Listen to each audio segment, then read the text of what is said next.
So I told Stacia that you fell asleep. You went upstairs and fell asleep, and she said, I remember those days. You get the kids down and you just fall asleep with them. And I said, I didn't say that's what happened, but that's probably what happened. Exactly what happened. Yep. Probably exactly right. Yep. Because I had set an alarm that morning and it was just in a different room again. And That's funny. I saw your text when I woke up and I was like, oh my God. Well, I suppose I probably could have called Kathleen and we would have been. Oh yeah, that would have worked. Oh.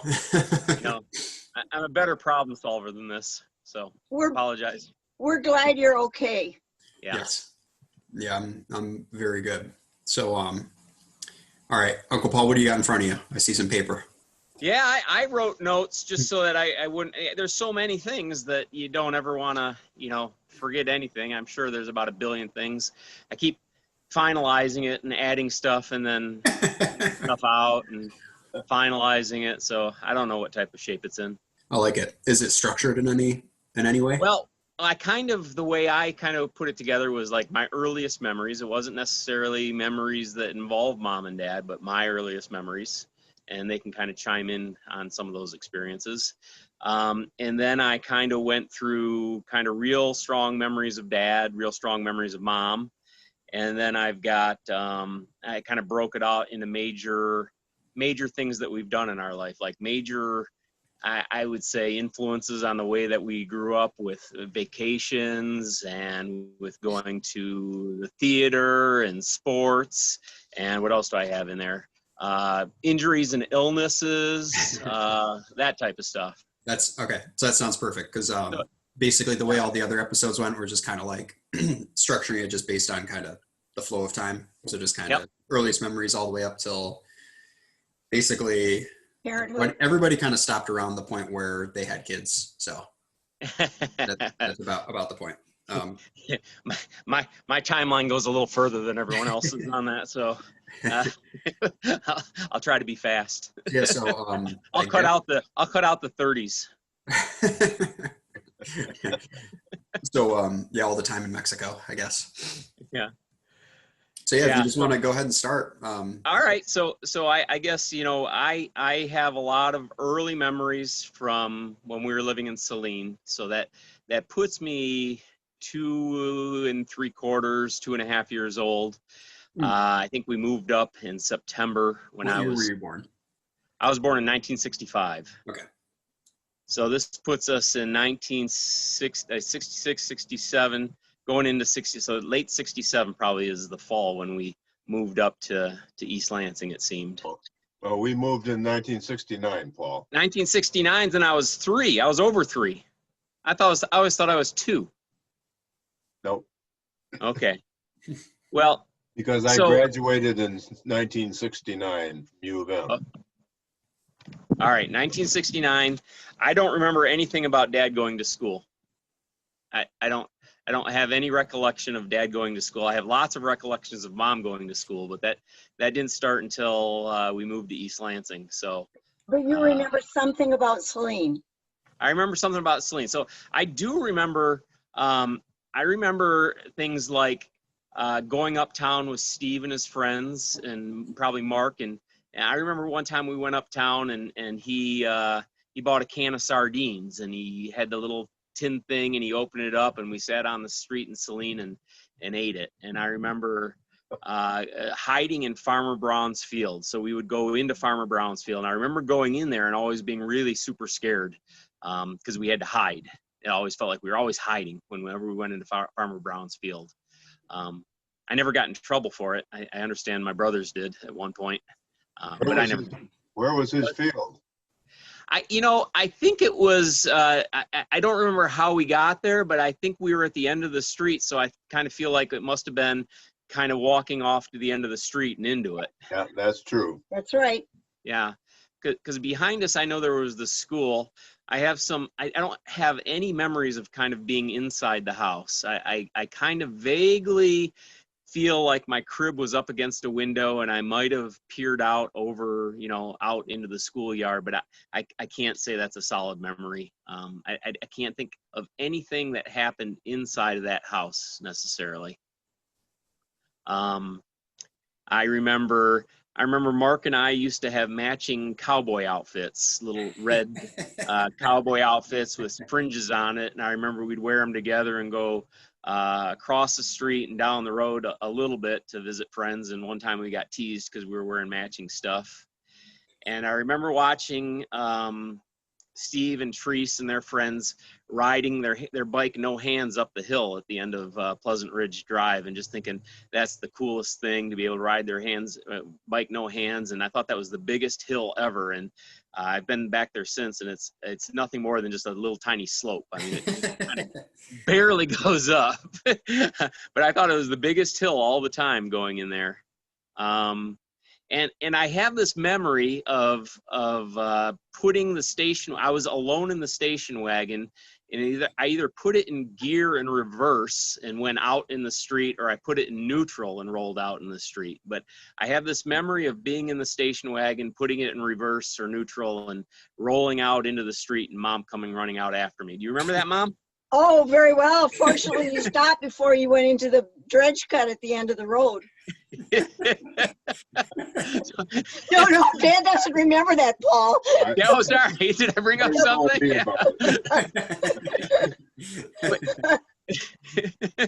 but it's so funny because I remember it, and I think, was it the Johnsons that lived across the street from us? Yes. Yeah, I think I remember she was out there at the time too when it happened. I kind of remember the both of you kind of running after the car quickly. I don't think the safety standards in vehicles was necessarily what it was now, because I have no idea. I couldn't have been. I couldn't. Was I 3 at the time?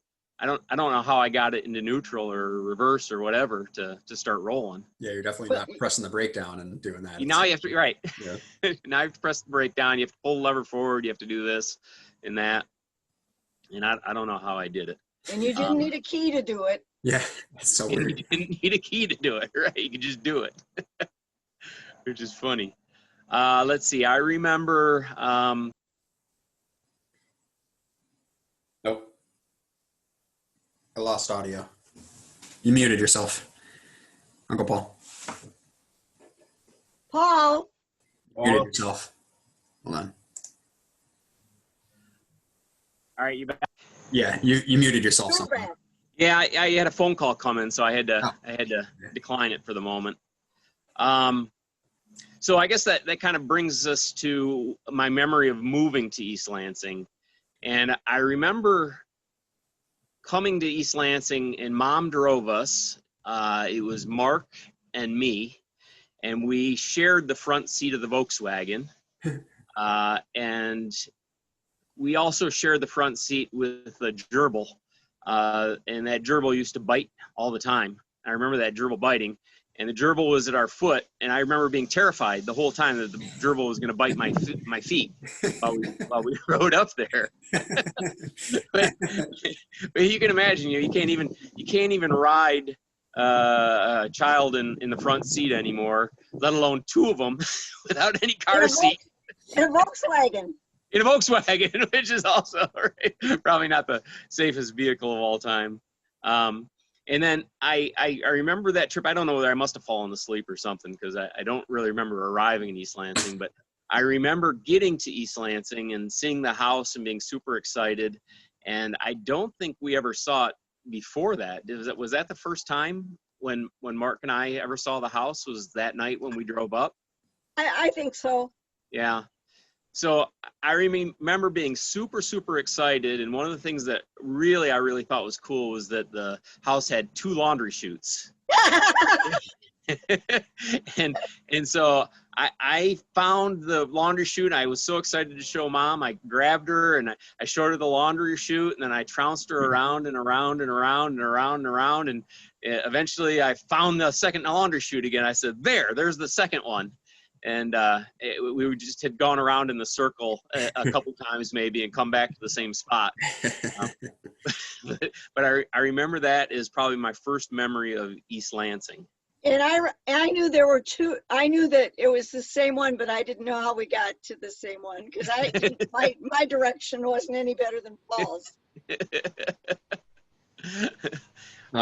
So wait, Uncle Paul. So I'm gonna pause you here for a second. So I want to kind of shift it back over to Grandma and Grandpa, and Yep. you guys tell me about, the baby Uncle Paul, giving birth to him, what he was like as a baby, and also he's the last of the Lyon kids in that generation. So did you know he was going to be your last one, or how did that go? So tell me all about that.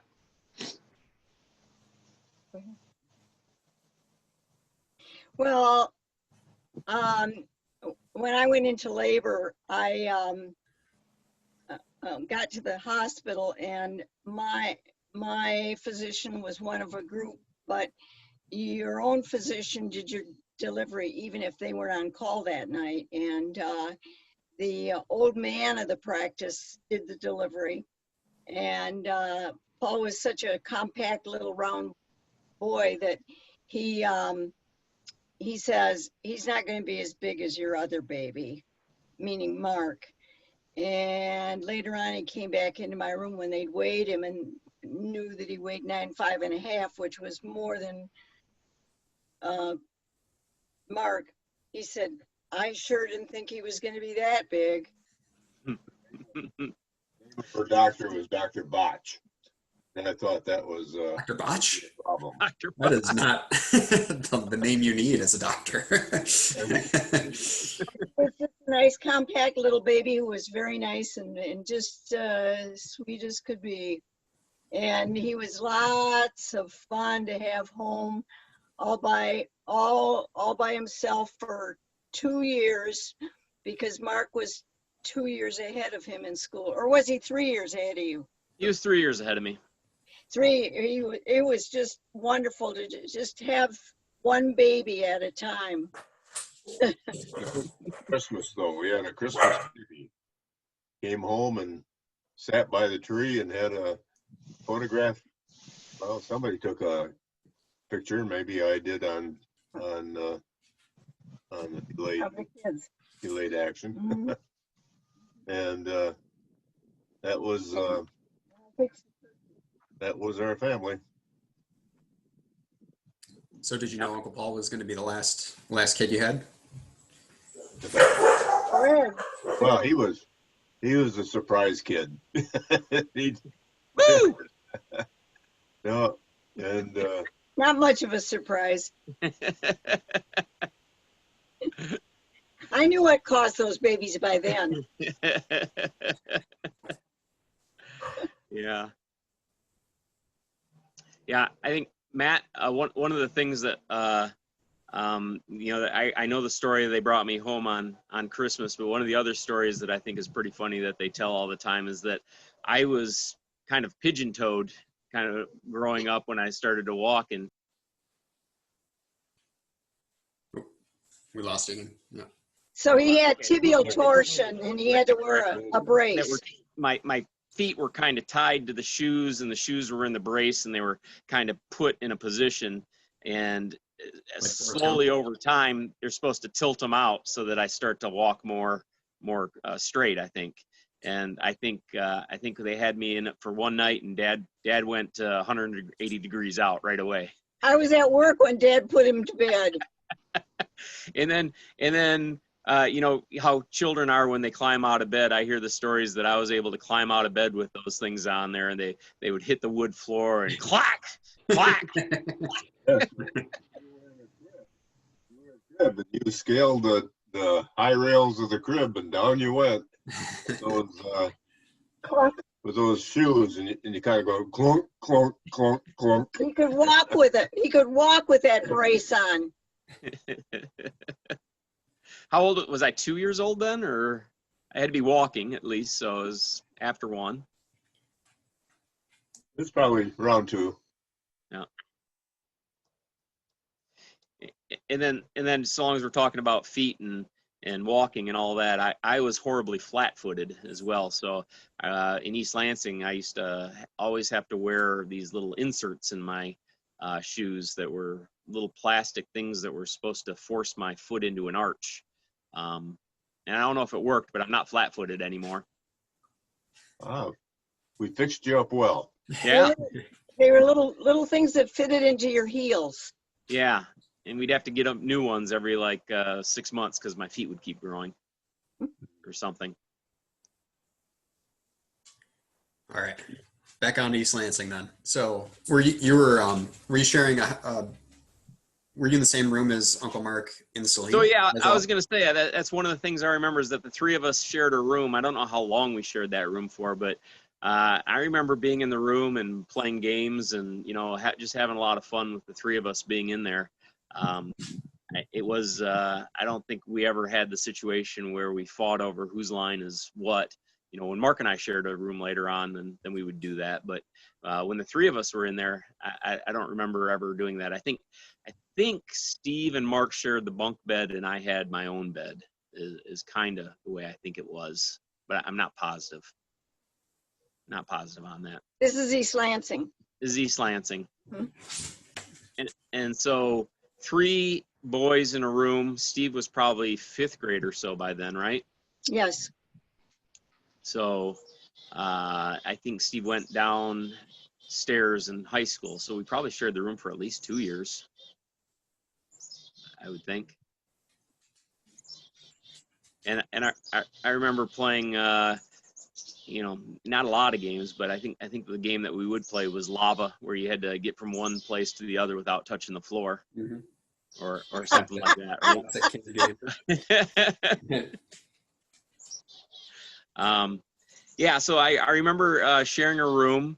I remember, being at home with Mom, kind of alone. That was partly during the Nixon Watergate hearings. I have strong memories of her doing laundry and being upstairs and watching the testimonies, and I'd be downstairs, and we'd both supposed to be take naps, and I couldn't take a nap, so I'd sneak upstairs and do other things. But I kind of remember that time being alone with Mom. And that's when Mom actually was the one who taught me how to hit a baseball. So I remember during that time, Mom taking me outside, and I tried to hit a baseball like this, and she's like, no, you got to turn sideways. And she got in sideways and got her stance, and I pitched her the ball and she hit it. And so we practiced that. So I think Mom and I share that love of baseball going all the way back to when she taught me to hit. But on the other hand, once I learned to throw, I used to beg Dad relentlessly, like every day, as soon as he got home, let's go play catch. Let's go play catch. Let's go play catch. And I was lucky enough that he did a lot of playing catch with me, but I also understand being a father now that it's always sometimes kind of hard when you get home and you're tired to be able to do that. So I have a much greater appreciation for that time when we would go and actually have a catch. It was a lot of fun. Lots of good memories there. Time I had a pretty strong arm, and I just lob a ball and he'd catch it. And then I kept increasing the speed a little bit, and all I could see is this little guy down by the tree we had, the apple tree on Gustafson's property. And I'd fling that ball as hard as I could, and he'd go smack. He never tried to get out of the way of it. He was a good catcher. It's really funny because you look back on it now, and that tree was probably only about 30 feet away. I mean, it's not like we had an expansive 100-foot front lawn where I was at one end and you were at the other end. That tree was about 3/4 of the way through, and that you were on probably the edge of the driveway. Yeah, that's true. Well, yeah. Well, I rifled the ball on short distance. I remember it. It was fun. I loved it. That helped develop your arm too. Yeah. And that probably helped you when if you ever pitched. If anybody hit the ball towards you, you just go. Well, Dad had a really strong arm, and he could throw. He kind of threw sidearms sometimes. He'd like dip down and really whip it hard. I remember it. It was fun. It reminds me, I got my first baseball mitt. I think it was on a Florida trip. So a lot of my birthdays, it seemed when I was in elementary school, we'd be on family vacation going down to Florida. So I remember getting my first baseball mitt probably first or second grade, and I kept that right up until about high school when I got for my birthday my second baseball mitt. Maybe it was even eighth grade or so. And I still have both those mitts, and I still use them. Andrew calls my mitt Mr. Floppy. Well used. It's so broken in. Yeah, it's been used for 30 years. Yeah, so I guess other kind of memories about dad, let's see, mom. So we'll stick with baseball quickly. Mom and dad allowed me to play baseball with Mark, and I was probably 2 years too young to actually be eligible, but I signed up, my best friend Danny signed up, Mark signed up, and I don't really remember much about playing any of those games that first year because I was probably too young and they probably really didn't even let me. But I remember at the end of the year having the picnic, and we had a sort of a parent-son game, and I remember Dad hitting this wicked line drive when he was up to bat, and it was like holy cow! We're used to everyone striking out or taking 4 balls and walking down. Here's someone actually hitting balls and hitting them at men's velocity, not at little kid velocity. It's another thing they probably don't do anymore is have parent-kid competitions. Unless it's kickball or something soft. I remember that game, and I remember Mrs. Ireland. She had a terrible stance and a terrible way of swinging, but she swung and got on base. And all I could do was line drive to the shortstop. Yeah, well, she was a tennis player, so it's kind of, her hand-eye was pretty good. Mom and I used to play tennis. I remember Mom taking her tennis lessons. It was probably 2 or 3 years. And I remember starting to watch Wimbledon and going to the courts and playing tennis with Mom. And my objective was just to serve it as hard as I could. That was my entire objective. And they still had like little wooden rackets back then. So we were playing with a wooden racket. I think Mom got me a Prince racket to play with her. And that lasted, 2-3 years that you were kind of into tennis? Yeah, and you were so good. I got so tired of getting beat, and I got kind of discouraged. I know. You wouldn't even play with me. I had shoulder problems. Was that why you? Yeah, I had an instructor that told us to hit as hard as we could, and I hit as hard as I could. Hard as I could. And pretty soon I couldn't hit because my shoulder hurt so bad. And I had to quit. I went to the orthopedist and he said, you can't play tennis anymore. Probably never ever will be able to. Really? Yeah. And then your shoulder surgery all these years later is related to that, or is no, it? No, that was the other arm. Is the other arm? Oh gosh. Well, I remember that. I remember playing tennis with you and riding our bikes up to Alton Park and playing tennis there or at Marble, wherever we could find a court. It was always fun. I probably wasn't very fun because now I'm at the age where I just like to hit it back and forth and have fun. And probably when I was in 4th or 5th grade, I was probably super competitive and all I wanted to do was slam it and hit it past you and all that type of stuff. I probably wasn't very much fun to play with. So apologize for that. Well, it's always fun to have a partner. Yeah. And I guess we'll keep on early memories. I will say, I don't know how you got so good at tennis, or I was just horrible, but I do recall very vividly going to the MAC with you that one time and you just destroying me, and I was like, play with this guy. Yeah, we never played seriously until we got into high school, and like junior year of high school, all of a sudden all my friends like started playing tennis, and I'm pretty lucky. My group of friends, are pretty diverse and they do a lot of things, but they all seem to be pretty good at sports. So we would have pretty competitive tennis, and we just learned from each other. I don't think any of us ever had any lessons.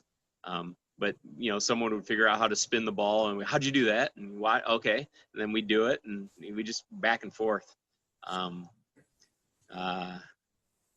Yeah, we kind of grew up in a neighborhood also with lots of kids and no fences. So, you know, a neighborhood hide and seek or kick the can could extend 1 block up, 1 block west, and 1 block south. I mean, we just had a huge amount of territory that we would cover when we would go out and roam around and play games. It was good. It was, it's a lot of freedom that I don't think, kids growing up today really have, to be able to just wander off and go 2, 3, 4 blocks and kind of know that there's another parent over there somewhere that's probably keeping an eye on it. Or maybe that wasn't the thought. Maybe we were just wandering off. I don't know. But we had a huge territory which we just kind of played in. Yeah, we were so sorry to see somebody put in the first fence, because once that went in, then it was like a domino effect. Yeah. So they cut off that. That used to be a racetrack. It did? And it all filled in like a very lush park. Yeah. But now it's all fenced.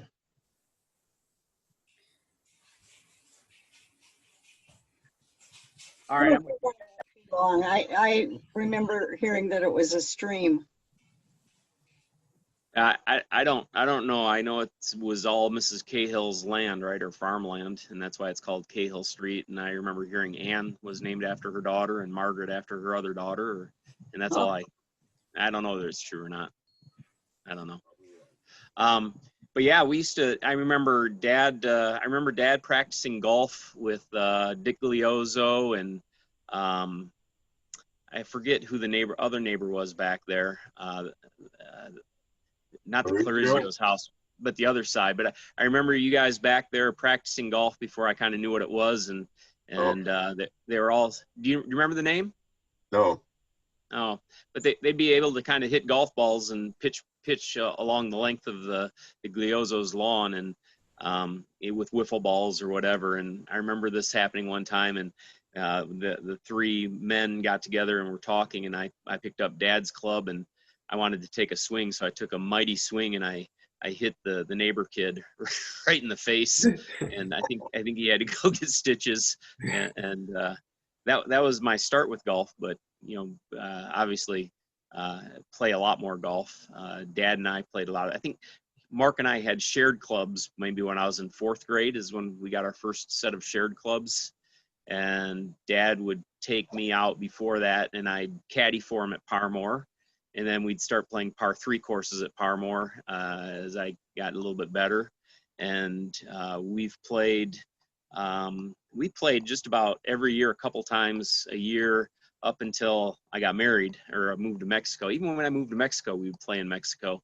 But we would always play, and I always liked playing Dad. It's such a nice experience just to go out with your dad and have a walk and a talk, and you share a lot of things while you're on the golf course, but I can't beat him. I don't think I've ever beaten Dad in a game of golf, and I've been pretty good at times, and I can't beat him. Can you tell the story about Hermosillo golf club? Yeah. So I kind of said that Dad would even play in Mexico, and one time he came down and I was in Hermosillo, and their golf course there was sort of built, and they were starting to do construction of nice houses along the golf course. And there was a golf course that was probably 100 yards out and probably 40 yards off to the right. And I teed a ball up, and I gave it a mighty swing, and it might have been the worst hit I've ever done in my life, but it went out about 60 yards, made a hard turn right, and then went right into this giant plate glass window. Oh.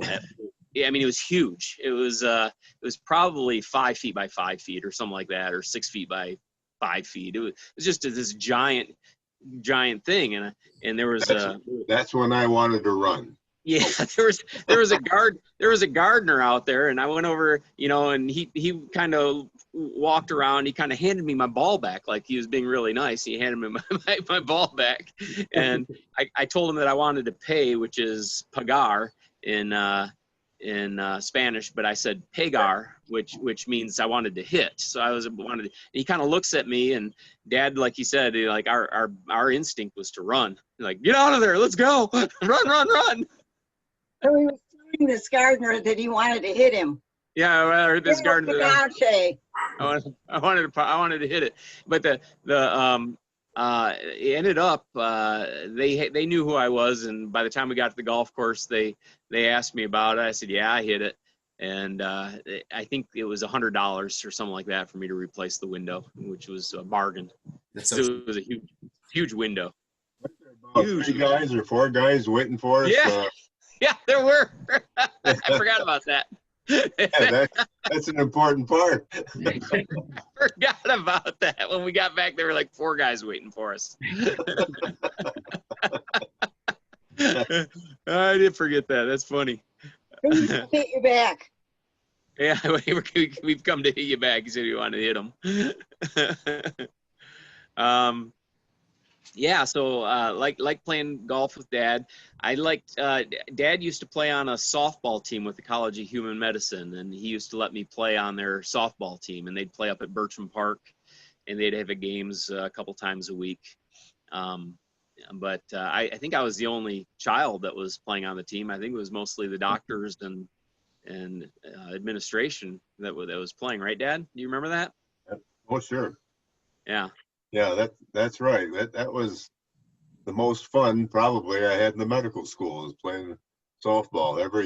Every department had their own team. Pharmacology had its own team, and anatomy and microbiology, plus all the different sections of the dean's office. And we take each other on. We had the red shirt, and I still have it, called the Dean's Machine. Do you really? Yep. Wow. I wouldn't have been able to remember that, what color it was. I do remember the Dean's Machine now that you mentioned it, but I wouldn't be able to remember the color. Red. Yeah. So, Yep. Uncle Paul, did you have the same group of friends from basically middle school through high school? Yeah, mostly from really elementary school. My best friend Danny and I shared a ride to preschool. So we used to get together, Danny Ireland, Paul Lyon, and Eric Marble, and we'd share rides to elementary school, or to preschool, which was at People's Church. And Mom still remembers more classmates that were there, because every now and then she brings up, oh yeah, so-and-so was in your preschool. It's like, I didn't know that. But Danny's been my best friend forever. So he's been my best friend from there. The other probably closest group is still from elementary school. So Steve Dickinson and Steve McLeod, those types of guys, all very close still. And then middle school, they just got a little bit larger. And, once you get into middle school, you start to know. There were only 2 middle schools, basically. So you kind of know everyone at that point. But by the time it was 9th grade, I'd known most of those guys for most of my life, it seems. Pretty lucky. I think, it's lucky to be able to grow up and never have to worry about. In fact, I remember going to college, and maybe a week or 2 weeks before I ended up going, I went into Mom and Dad's room, and I was just bawling. I was so sad, because I was really scared about going to college, because in my lifetime I'd never really had to have that experience of meeting new friends. And I was really scared of what going to college was going to be like, whether I would be able to meet new friends and whether I'd be successful. And I don't know if Mom and Dad remember that, but I remember going in and being probably a little drunk, because probably was drinking with my friends, and just really scared and sad, probably a couple of weeks before I went to college. I remember you not getting admitted to U of M, and Yes. then you got admitted, and you answered the phone in the morning, and you came in, and we were still in bed, and you said, well, I'm admitted to U of M. so I didn't get into U of M initially. I was on a wait list, and I was accepted to MIT, and Mom called up the admissions office and said, surely there must be some kind of mistake. He's trying to make a decision, and there must be something wrong. And I wasn't part of that conversation, but I know she did it. And I got a call the next day or probably shortly thereafter, and they said I got in. So I wouldn't have been ever admitted to U of M, I don't think, if it weren't for Mom making that call. Yeah. That's why I thought I could get you in, Matt, but I couldn't. Say, Grandma did the exact same thing for me when I got one. She went in there. She was talking. Oh, I did too. I had a letter right into the admissions guy. Yeah. On you. No luck, but thanks anyways. No, there was luck. You know, Was there? There was an indication you'd be in. Oh, okay. Well, yeah. Paul, say something about your distinguished career in high school. You know, and what you were recognized for at graduation. So yeah, we were talking about this the other night. Is that I finished in the top 10 of our graduating class in terms of grade point. I think I had about a 3.9 something, and people who finished in the top 10 with me went to places like Harvard and Yale and Michigan and Northwestern, and just a really successful, bright group of people. And at the awards ceremony where they were recognizing achievements, they kept bringing up things that I thought I was really good at. And they did outstanding student in the field of mathematics. And I was like, oh, this is me. And they'd be one of my friends.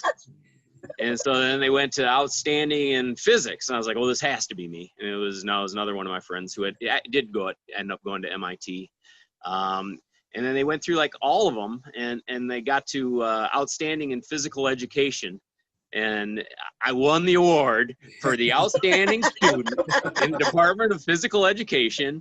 And I think it might have something to do with the fact that I had 5 physical education classes my senior year. Oh my God. I got to my, what's that? That would be outstanding. Yeah, it was outstanding. I loved it. It was so much fun. Yeah, it was great. I have to take this call for just one really quick second. Okay. I'm in some car drama right.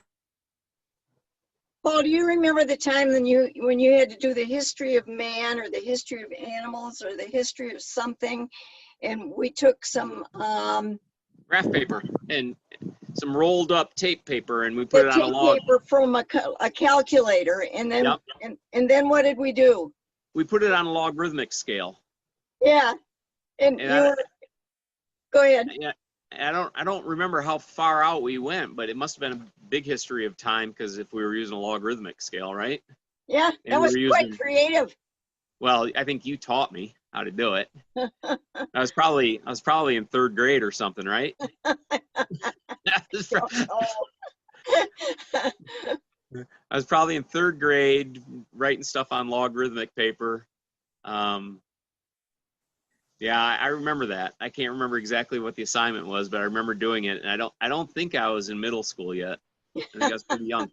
But I remember, speaking of logarithms, I remember going shopping with you at the A&P, and you used to have your slide rule with you so you could do the comparison shopping and see what everything cost by weight.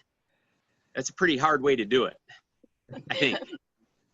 You don't need to do that anymore. Don't need to do it anymore. I can't. If there's a hard way to do something, she'll find the way.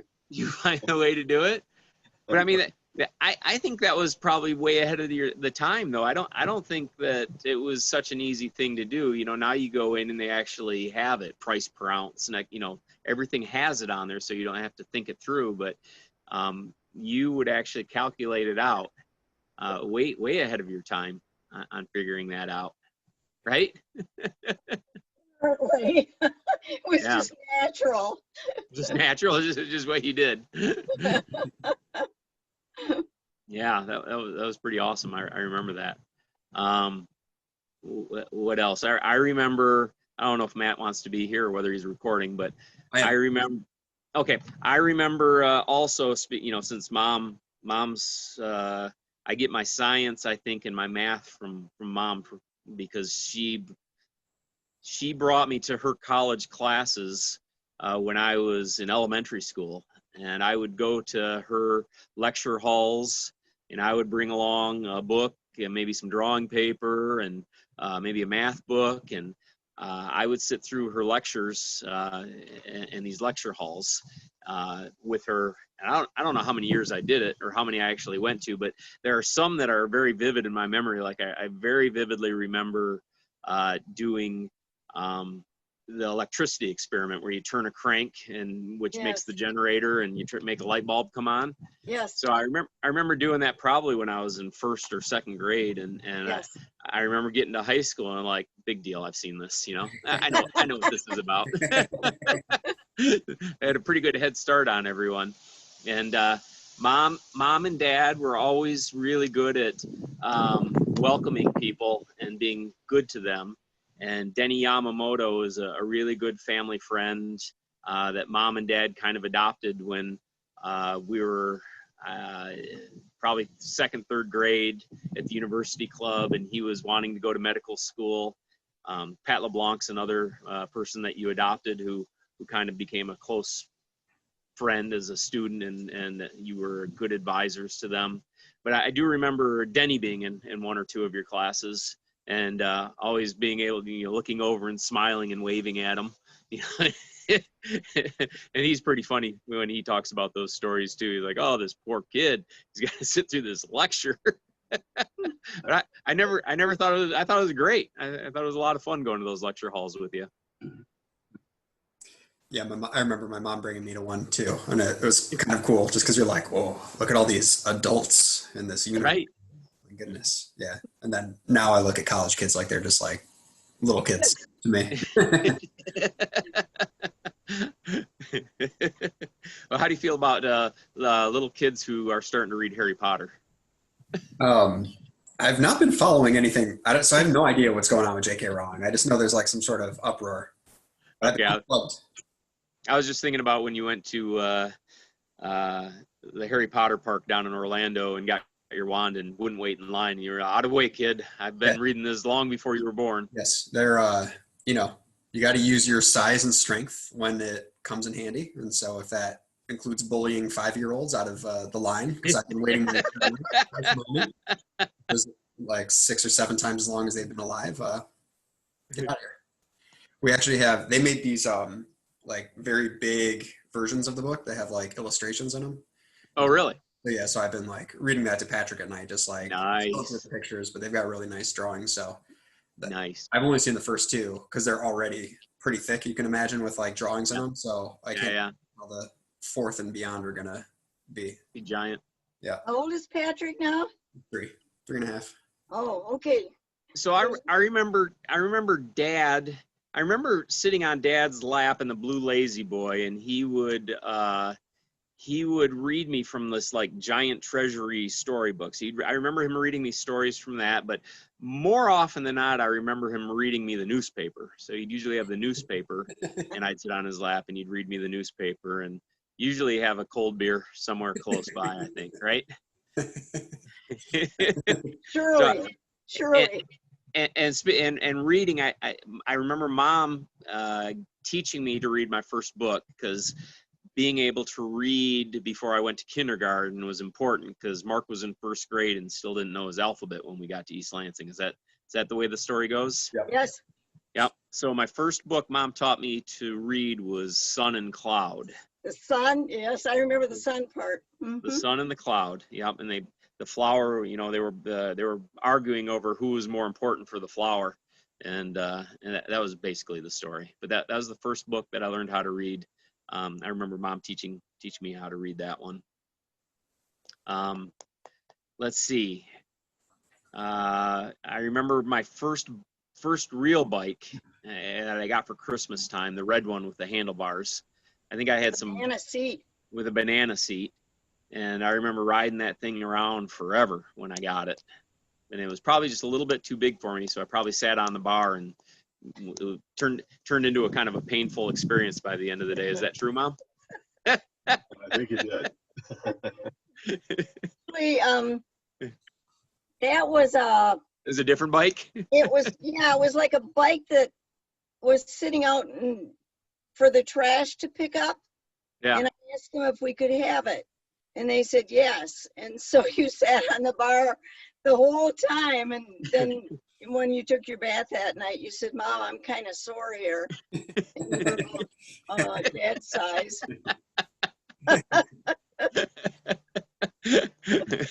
The size of a good softball or a baseball. Whoops. Yeah, that's funny. When you came back, when we all came back from Florida, there was your red bike with a banana seat. Yeah. And we had gotten that from Mackinac Island. I'd forgotten that was a Mackinac Island bike. It was a rental. It was a rental, but we bought it in East Lansing. Interesting. Yeah. It had like these bars, or Matt, that would go up, and then they curled around like this, like a ram's horn at the top. So it wasn't like a traditional handle. It had like these really cool handlebars on it, and so it was kind of a sweet bike. Yeah, and I probably rode that all the way up. Probably rode it up until middle school, and then I bought Mark's 5-speed, I think, when I was in middle school. But I used to, they wouldn't let us ride our bike to school because unless you lived a mile away, so we'd always ride our bikes up close to a neighbor's house and park them there and then walk over. But one time when I was in like 5th grade, I was playing on the jungle gym, and I got the dreaded jungle gym concussion. And they kind of looked at me and looked me over, asked me how I felt, said I wasn't feeling too good, so they told me to go home. And I don't know when they ever got a hold of you, Mom, but I remember. Louise Gustafson found you sitting on the front porch locked out. That's how they finally got a hold of you? Yeah, I was in the lab. Yeah. So I remember riding my bike home and being locked out, and they just sent me home, which is kind of ridiculous, on my bike, and getting home. And I don't know why I was sitting on the Gustafson's porch, other than you were sitting on our porch. I was sitting on our porch. Okay. Mm-hmm. Yeah. Louise found you. But I remember, Lucille. Yeah, I remember you taking really good care of me, like making sure that if I fell asleep, you came and checked on me. I remember throwing up. I remember you keeping a good eye on me and caring for me through that concussion. So what were you doing where you hit your head? Like, what was the move? So we were playing tag, and it had this jungle gym had different things on it. It had the monkey bars, and then it had the little climbing bars on the sides, and then on the other end they had these like chin-up bars. Mm-hmm. And so the thing that was kind of fun to do is you'd get people to chase you over to the chin-up bars, and then you jump as far as you can, and you grab onto the monkey bars. I wonder if we had the exact same one, because I know exactly what you're talking about. Yeah. So I did that, and that was I've done it 1,000 times, and somehow my feet swung up and my hands let go. Ooh. And I fell down and landed just right on the back of my head on the ground. Yeah. Yeah. You're lucky to be alive. Lucky to be alive. You're probably right. What other injuries do you remember? So I got to talk about my broken nose, but I can't talk about my broken nose till I talk about my broken arm. So the very first day of 9th grade, I was going to orientation day with Matt Harmon and Danny Ireland, and riding my bike, and we were going down Bircham, and a car came up behind us. So Matt Harmon tried to get in front of me so we weren't taking up so much room, and the back of his bike just barely hit mine, and I lost control, went into the curb, and kind of flew through the air like Superman, and my hand hit a mailbox, and I broke my arm right in this area. And kind of I went through the whole morning orientation like this, because that was the only way it was comfortable. And I remember getting home and telling Mom that I thought I broke my arm, and she kind of looked at it and kind of touched it a little bit, and it wasn't terribly swollen, but it was pretty painful. And she said, well, let's just watch it for 24 hours and see if the swelling goes down and what happens. That was my mother's treatment of broken arms. And then Mark came in. He said, oh, you broke your arm. And he gave me the Indian rope burn treatment right on my broken arm. And I screamed so loud, and it was so painful that Mom said, well, maybe we can get you an appointment right now and take you in.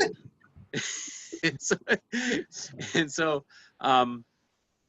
so when I got my cast off finally, I wanted to go play Saturday football, and Mom and Dad were out of town, and they strictly forbade me from going and playing football. But Mark highly encouraged me to get out of the house and go do such things. So I went, and I was in there playing tackle football, and some guy came in from the side and just crunched me with his head right on my nose, and it was like a faucet, just bleeding like crazy. And of course, I didn't want Mom and Dad to find out that I was playing Sunday football, so I kind of went with the theory that we'll give it a few days, and like Mom's theory, I'll give it a few days to see if the swelling goes down. And by at the end of about a week of me trying to avoid Mom and Dad, stay on the right side of them so they can't see that I've got this abrasion on the side of my face, I finally came clean, kind of clean. And I said I was goofing around, and someone ran into me with their head, and my nose is really sore. And crooked. And the swelling had gone down by this point, but my nose was kind of over here on the side of my face. So I told her the only untruth was that I did it in school that day. But they took me in and got it x-rayed, and sure enough, I broke my nose. And the surgeon who deals with this was the physician for the hockey team. So they had an appointment over at Munn Ice Arena for me to come get my nose fixed. And so I went to go get my nose fixed, and I went down into the locker room at Munn and into the training table, and I'm sitting there, and Dad's there with me, and the hockey team's just starting to show up, and the guy puts me on the table, looks at the x-rays, and he says, okay. And the very first thing he does is he gives me this shot of Novocaine right between my eyes. Yeah. And like the tears just start coming down, like, oh my gosh. And then he goes up, under here, under my lip, and I can feel it poking at the bottom of my nose, the needle, as he's trying to numb up there. So he goes all the way up here on both sides and does it. Oh my God. And then he breaks out this thing that looks like, you crack nuts and you dig the nut out with this little nut digger. It's like that. And he goes up and he just starts prying on my nose, and I can just kind of feel my whole head moving, and he's got my head and he's doing this. And by this time there must be 4 or 5 hockey players that are all in there waiting for their treatment, and they're all kind of looking around, watching. And I got, just tears coming down my side of my eyes, because it's just so painful. And I think by the time I was done, I had at least an audience of 6 or 7 hockey players and Dad. And I think that's probably as proud as I could ever make Dad is. I showed those hockey players how tough a boy could really be. How old were you? You were magnificent. It was an unbelievable experience. Yeah. How old were you? I think I was a freshman in high school, so I was probably 15, maybe 14 still at the time. Yeah. Yeah, that's a good. What other injuries do I have that were big ones? Baseball. Some kid you were playing softball or baseball in the front yard, and some Ray Hanchett. That's on my list actually. Oh. So we were playing baseball in the front yard, and I wanted to be the catcher. And so I snuggled up really about as close as I could, and I got clocked in the head with his swing, and it must have been this eyebrow, although I think I have a scar on this one. But I got absolutely clobbered and had to go in and get stitches for that.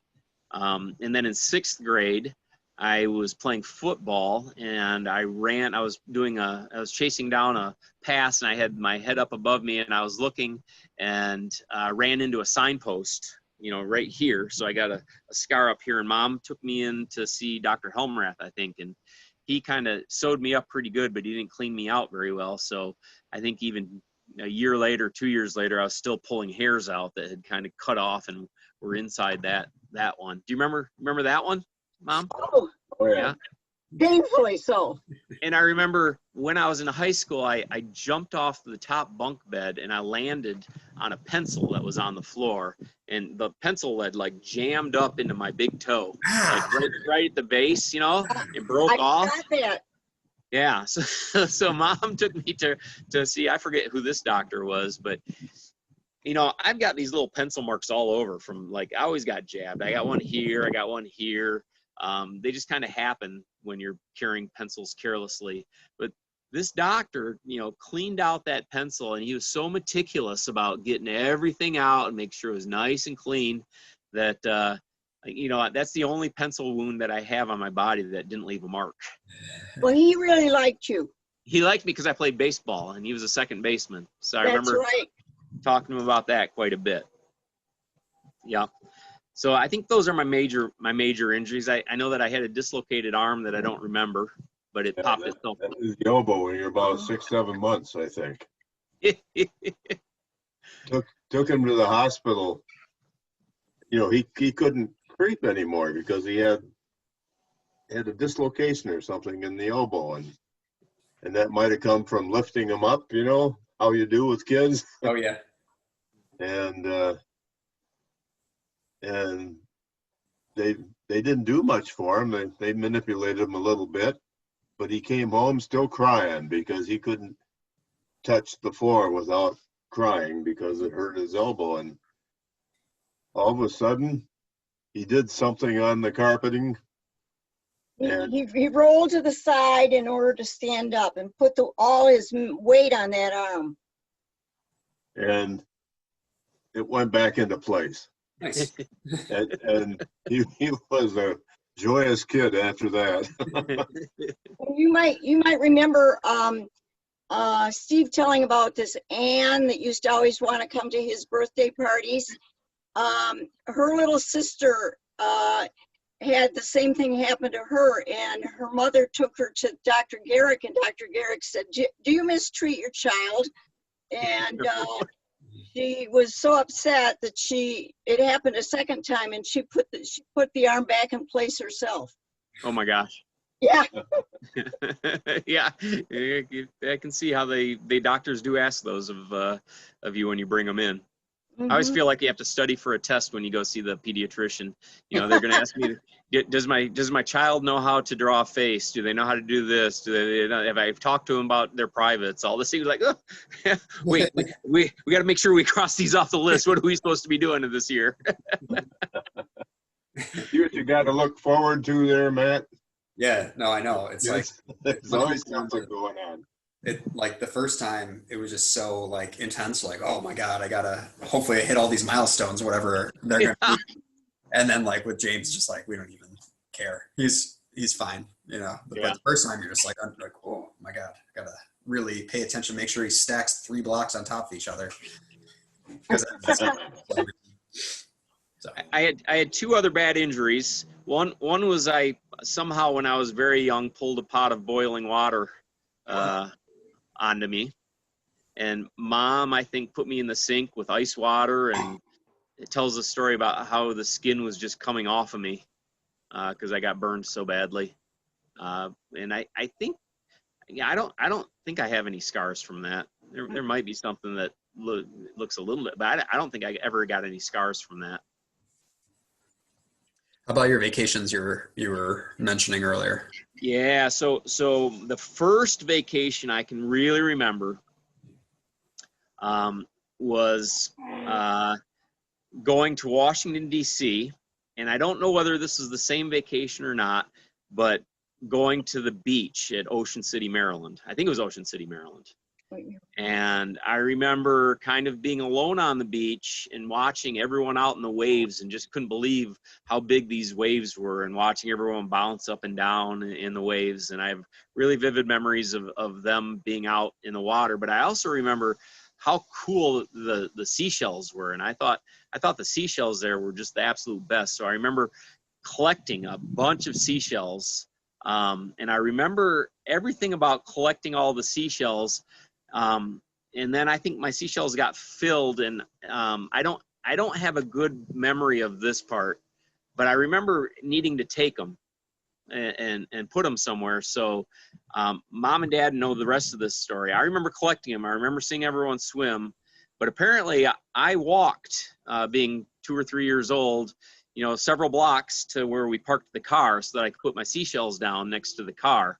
And mom and dad probably panicked and set the lifeguards searching for me. And I don't know who ever found me, but I was probably halfway back from the car after getting my seashells safely to the car. Yeah, that was a very distressing time. As I recall you, we didn't find you until you came back and said hi again. I came all the way back. Is that right? So my memory is you were coming, we had parked the car in the business district and, off the beach. And then you were coming down the small flight of stairs onto the beach. And that's where I caught you, caught first glimpse of you. How long do you think I was missing before I got back? Well, I don't How long know. do you think you were missing before we discovered that you were missing? Well, yeah. Either way, yeah, probably. Yeah. You probably discovered pretty quickly, but It's probably a half hour. Yeah, that's a long time. I think I'd be throwing up. Yeah. That's really scary. But I honestly have no memory of walking them back to the car, but I vivid memories of collecting them and watching everyone out in the ocean and the waves. Yeah. And you knew your way back. That was even very impressive. How old do you think I was? Well, It was the year Dad got his Master of Public Health degree. Okay. So it was 9, so probably 4. all right. Probably 4. So I'm gonna hit these pretty quickly because there's lots of them. But mom and dad were great at experiences. They were big at not just vacation. I have so many memories of vacation, but the vacation was also experiences. So we went to Niagara Falls. I remember going to Niagara Falls, and at the time, the advertisement for Raisin Brand, it was Post Raisins. They had these raisins that would dance around and say raisins, Post Raisins, and they looked like raisins. So they took us on a tour underneath the falls where you kind of got wet and you kind of got to go out to the edge and look out. And but they put us in these raincoats, and we all felt like we were raisins. So I remember marching along with Steve and Therese and Mark and going raisins, Post Raisins, Post Raisins. You remember that? yeah. Yeah. And then I remember going to Mount LeConte. So we went camping down in the Smoky Mountains for a few years. And I remember climbing Mount LeConte. I remember mom getting us hiking shoes all before we went there and making sure we had them broke in. I remember the bear experience where we were hiking and we got caught off the trail eating our sandwiches, and dad and mom telling everyone to get off the trail and hide and get rid of the food, and us all going over the edge and hanging on to trees and waiting for the bear to go. And meanwhile, dad was taking a picture, and apparently the sound of the camera scared the bear off. And we've looked at that. Excuse me. As soon as the lens went off, released, that got the bear's attention. That's when the bear charged us. Oh! Jumped right at me and stopped about 3 feet away. Because before that time, he was trying to sniff out our backpacks. Oh, which were on the trail, like right. We were on this sort of small little ledge that kind of hung out a little bit. I mean, it wasn't a drop off, but it was relatively, wasn't necessarily a gentle hill either that rolled off. So we've looked at this picture thousands of times since, and we can never find the bear that dad took the picture of until about 4 or 5 years ago. We were looking at it, and it was like so obvious that there's the bear. I see it. That's the bear, and everyone agreed we could find. And I don't think we've looked at it since, but I don't know if I could find the bear again. But it was definitely there. It was definitely in the picture. Yep. Yeah. We still have it. Still have the picture. I'm gonna have to look and see if we can find the bear. But one of the things about that is that I didn't abandon my sandwich. We had this I think it was sandwich spread. It was like deviled ham or something like that we were making sandwiches with. And I used to, at the time, I used to like to ball up my bread as tight as I could and make it nice and tight and then pop it in your mouth and then eat it all at once. And so when I was over the edge, apparently I was still doing this to my sandwich. And then when we got up and got our stuff and started running up the trail to get away from the bear, we probably went a quarter mile or so up the trail, and Mom had me by the hand, or she asked me to give her hand because we were coming on a narrow part. And I reached out my hand and I gave Mom my hand and I opened it up and there was my sandwich, right, Mom? It was a golf ball sandwich. It was a golf ball sandwich. I had smashed it to smithereens. Snorkeling? So, Oh. Well, I'll get there. Houseboating Okay. was before snorkeling, right? Or was snorkeling first? I remember No, you're snorkeling right. snorkeling at Penny Camp. I'll stay there because I don't know which was first, but snorkeling, we went down and I think we had some non-success getting our trip in because of the waves and things like that. And so it kind of went on. And then we always had this like heavy canvas tent that we were always cautioned, don't touch the sides, because if you touch the sides, the water's going to come in if it's raining or something like that. So I remember being in this tent and it being about, must have been like 95 degrees, it felt like, and 90% humidity. And they had these little no-see-ums, these little bugs that were just eating us to death. So you couldn't be under the covers because it was too hot, and you couldn't be out of the covers because you got eaten to death. And so I think we probably did 2 trips down there before we ever got a successful snorkel in, didn't we?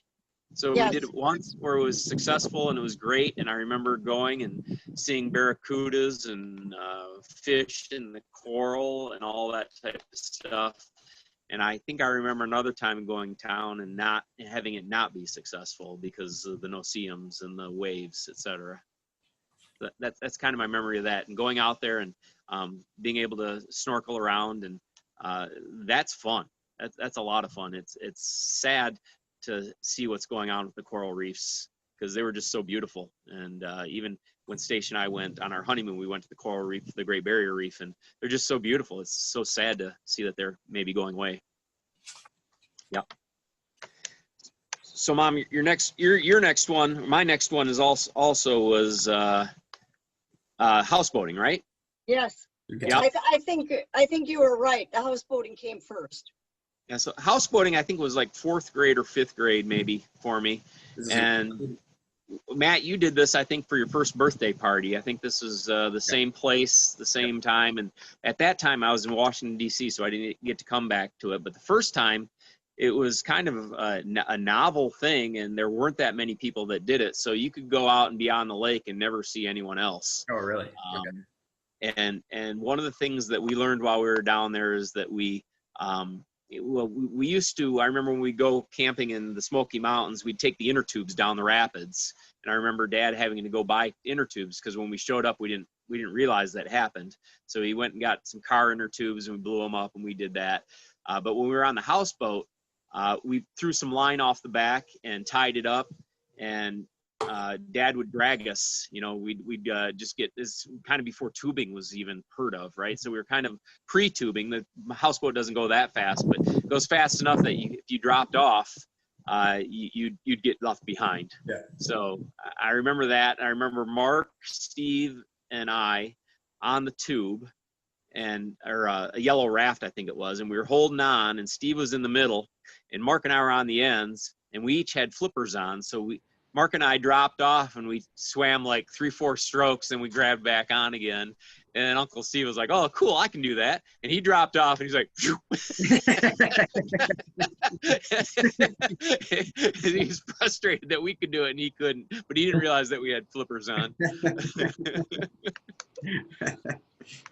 And so one of the things I remember diving off the top of the houseboat. I remember going to 76 Falls, and there maybe being 3 other boats there at the max. And I remember climbing up to the top and jumping off the falls. And you know, we must have gone twice because I don't think Mark was a diver at that point. But I remember distinctly one time Mark doing backflips off of the 76 Falls, which had to be 15 meters or so. It was pretty high up. Yeah. It was Didn't a long somebody way rip up.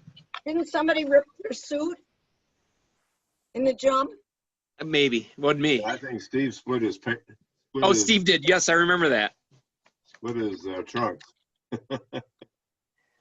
Let's see. Yeah, it was very disappointing because there's that cool picture of maybe my dad, I don't know who it is, but somebody jumping off of him. And so when we finally went houseboating, I was all right, I'm doing it. And then it's all like fenced off or whatever. Yeah, it's fenced off, and they got about 1 million people rafting off each other there, and it's a completely different atmosphere now. I'd like to go back again. I'd like to do that as a family again. Yeah, that was a lot of fun. I think I mentioned lots of trips to Florida, frequently during my birthday. That was partly because both sets of grandparents lived down there, so we would visit and we'd stay with them. And I remember Mom and Dad taking us to Disneyland when it opened up. So like the very first year it opened up, Mom and Dad took us to Disneyland, which was maybe an hour and a half or so from the Lyon's house. Yeah. And back then you had to have, what's that, more? Just a little correction on that. Your grandparents, Lyon, took us all to Disneyland that time. Oh, they took us? They took us. I didn't remember that. I remember getting the little ticket book for like Christmas, right? Didn't we get the little ticket book because he used to have coupons? Yeah. Now maybe those came from the Lions, but my mom and dad had a bunch of leftover tickets from when they had been there, so they piled those tickets with us too. So we had tons of tickets. It's the best way I remember it. Yeah. So we were there the first year it opened up, and we had a great time. I remember really well going in the Haunted Mansion. That was one of my vivid memories from there. I remember the Christmas trees with these balls that were like this big, like medicine balls that were hanging off their Christmas tree. I think that was something that was really important for me, was to get Andrew and Celia there when they were children and at the age where it was still kind of an amazement and wonderment and just still a fantasy land. So I think we took them there when they were 7, which I think is a good year. You have a window there where they really appreciate it and really are fascinated because there's still princesses and all that type of stuff, and an age where it's fun, but it doesn't have that magic. It doesn't have that make-believe part of it still. It still has memories that are warm and wonderful and great, but it doesn't have that suspended disbelief where I'm in this land that all this is true, right? And there's a princess, etc. Do you remember vomiting? So that was on a next trip that I was going to put in there. So they had, I think the next time we went back, we camped. And we camped at a place called Camp Disney or something like that. Camp Wilderness. Right, yeah. It's still there. Camp Wilderness. And I think we had a reservation for like one night. And we showed up. And maybe we didn't even have a reservation. I think we showed up.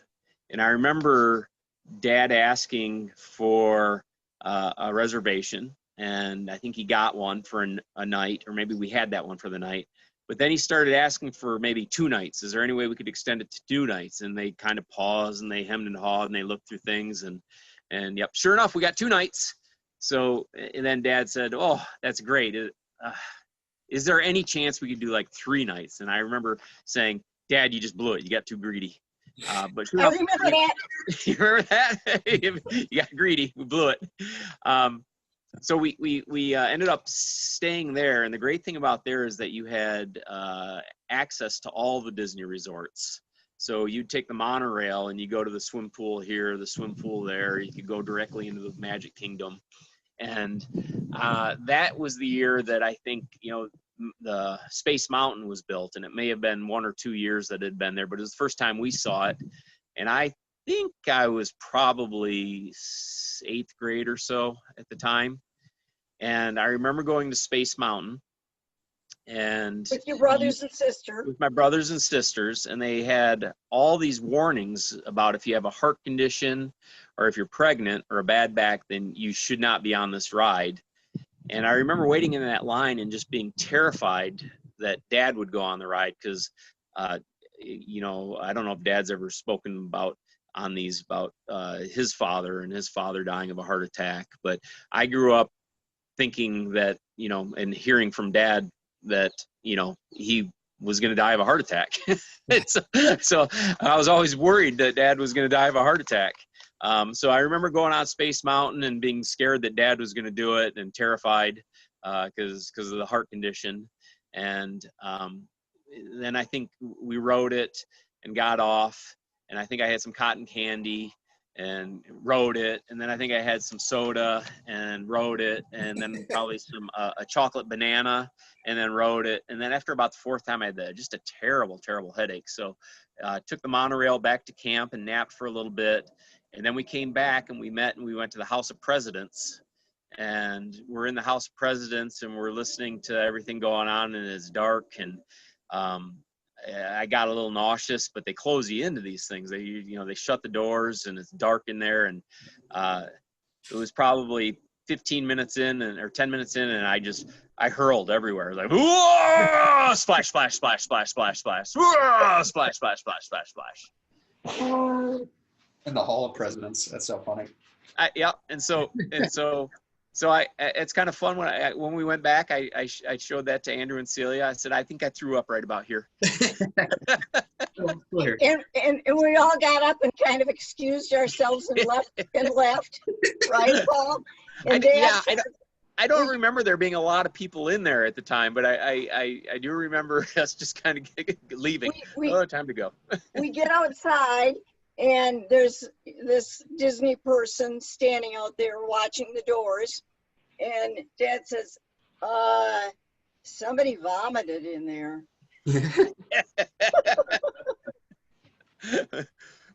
I felt so much better when I was done, though. It always is that way. It's like, oh, I feel so much better. How are you doing, Matt? Do I got to move on quickly? Yeah. So let's talk about.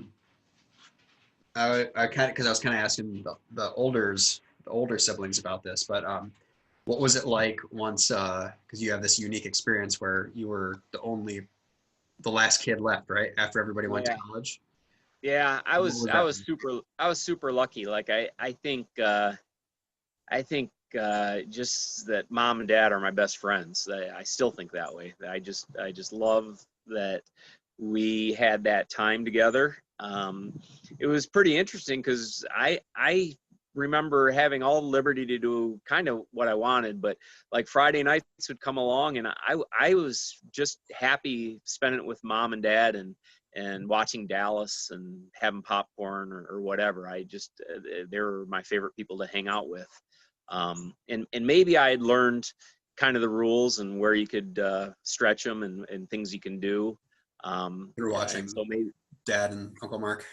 Yeah. I had some things, you know, they tested boundaries a lot more than I did because I knew where that boundary was. And they were trying to figure it out. But I remember I remember doing things like, just spending time together and being happy to be together, going to the movies. I think one time Dad and I made the best pot of chili together ever. And I've been trying to recreate that pot of chili for the rest of my life. But we grilled the meat and cut up thick onions, and that's kind of where my memory loses. But, I remember cooking with them, sharing, the meals. I remember coming home from college once. Dad used to make chicken with mushroom soup and cut up potatoes and sort of saute it in a fry pan. And I remember coming home from college once and going to St. John's, and ran into friends afterwards, and that friend asked Dad, if it was good to be home and eat well again. And Dad was like, oh boy, it sure is good to have him home and eat well again. because we all did kind of cook and share meals. And it was just the funniest thing when Dad, he was expecting me to be the one like, yes, it's so good to have home cooking.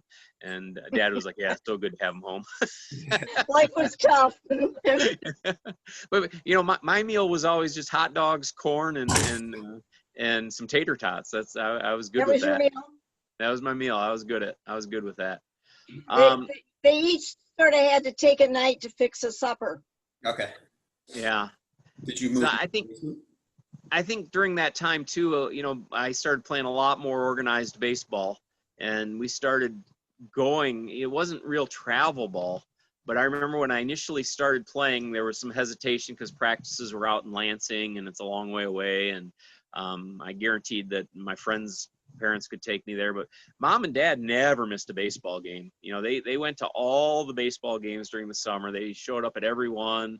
They went to Mount Pleasant. They picked up my friends, and took my friends as, sort of the parents. So we spent, it was different than like Golden Serpents. Golden Serpents, when I was swimming and we'd go on meets that were far away, I kind of remember being with Treese and Mark and other people and calling long distance home to let them know how we did on the meet. The old pay phones, you'd put a dime in and you'd say collect call to this number, and they'd answer, and then you'd talk, and then you'd be home in the evening sometimes. So they really participated in being around for my extracurricular. All the swim meets.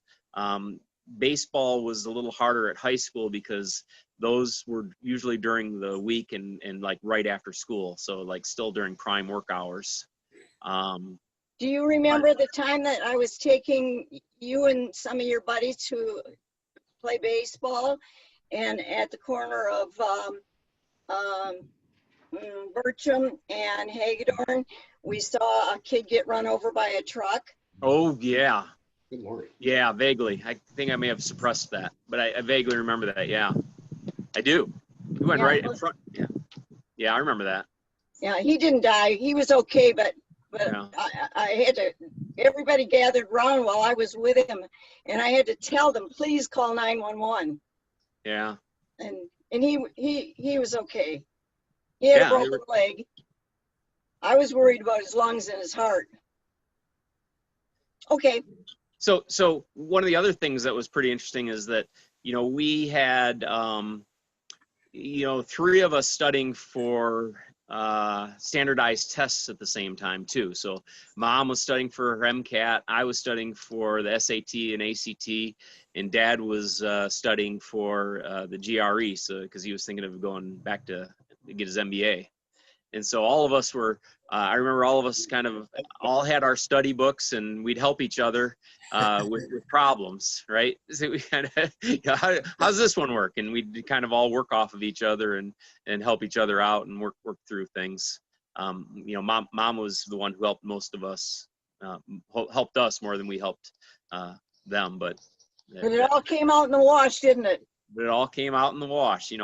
There was a time when it was looking like Mom was going to be in medical school. All four kids were going to be in college in some degree. And Dad was going to be in graduate school for MBA. So, so it was good, not only from that, but I think Mom was kind of done with school at that point, and she was teaching. And so you weren't always kind of studying all the time. But I just remember just it being great. I think that was a period of time when I can really say that my parents sort of transformed from being my parents to like being my best friends. Oh. Did you remember getting a speeding ticket? Or I do. In fact, so Matt, one thing is that Dad knew all. Dad somehow knew everything that went on. I don't know how he knew, but he knew. So you didn't even try to hide stuff because Dad knew. So when I was going into my sophomore year, so the summer between freshman and sophomore year of college, I was taking a class at LCC, and a bunch of my friends had come home from college, and they didn't want to live at home. So they got an apartment on Bertram Street. And I was driving back from taking a test, and my friend Danny was up in the, Dan Ireland, my best friend. He was I saw him in the apartment. He was on the second floor, and he kind of waved to me to come up. So I parked the car and kind of came up, and I went upstairs. It was pretty quick, and started talking. He asked me how the test was, and I said, test was fine, but I bleeping got a speeding ticket on Bircham because bleeping, I was going too fast, and I can't believe that bleeping cop gave me a bleeping ticket, on and on and on. I was only going 35, and apparently it's 25 now. And anyway, so I woke up the next morning after I got home, and Dad asked me about my speeding ticket. He's like, I heard you got a speeding ticket. I'm like, well, how does he know that? And he wouldn't tell me. He wouldn't tell me how he knew. He just, I know. And I think he caught Steve speeding once. I mean, I don't know whether he saw him or something like that, but in the back of my mind is somehow he had once upon a time caught Steve for speeding in the station wagon, and Steve didn't know how he knew. So, then knowing all Dad, omniscient person, let me go for a week or two trying to think. And it was almost worse when he told me how he found out, because what had happened is my friend Danny, Danny, was on the phone trying to call me at Mom and Dad's house to see what was up. And Dad answered the phone right when I pulled up, and Danny set the phone down but never hung it up. So he heard the background conversation. And so he heard me going off about my speeding ticket. and so now I'm thinking through my mind, like, oh my gosh, what did I say? Well, what else did I say? I hope that's all I said. There was no bleeping in it, I'll tell you that. Oh, yeah. So did you take over the basement bedroom? I never moved to the basement. I stayed upstairs. At that point, there was plenty of room, so I lived upstairs. I remember being really upset when Mom and Dad sold that house. I was living in Philadelphia, I think, at the time, and so I wasn't even really kind of aware that they were selling it. It just kind of sold, and they moved into a new house. Mom and Dad looked for a new house from the day we moved into East Lansing till the day they moved into that house in Okemos. There wasn't probably 2 weekends a year that were free from thinking about a new house that they wanted to go look at or consider. It seemed so to me anyway, that they were always kind of on the hunt for a new house, but never doing it. So kind of when it happened. What's that? Grandpa was that? Yeah. So kind of when it happened, it was kind of surprising, and that's my life of memories, is that Cahill house up to that point. So it was kind of that's where I came back in college, and that was my home and all that type of stuff. So let's I guess let's move through your 20s and 30s kind of quickly here. So yep. So let's see. Freshman college, I would spend at home. I spent 1 year on campus as a counselor. 1 year I thought I was going to be a frat boy, so I had kind of planned on living in the fraternity house and wasn't able to. So Dad actually found me my apartment that year, because I kind of gone up to initiation day, didn't have a house. My friends had all found houses. I decided not to go through with the fraternity, so there I was coming up on school starting, and I didn't have a house, and I wasn't real worried about it for some reason. I don't know why. I think one thing about Mom and Dad is I'm sure that they had a lot of stressful things in their life and with kids and all that type of stuff, but they were pretty happy-go-lucky. I don't think I ever saw them really stress out over something, and really get anxious and upset or anything like that. And things just, in my mind, just always worked out. So in my mind, everything's always been great, and it always works out great. And so I didn't even think about it. And I don't know where Mom and Dad get that from, but I don't remember ever them leading on that something in their life was stressful or hard to deal with, or troubling.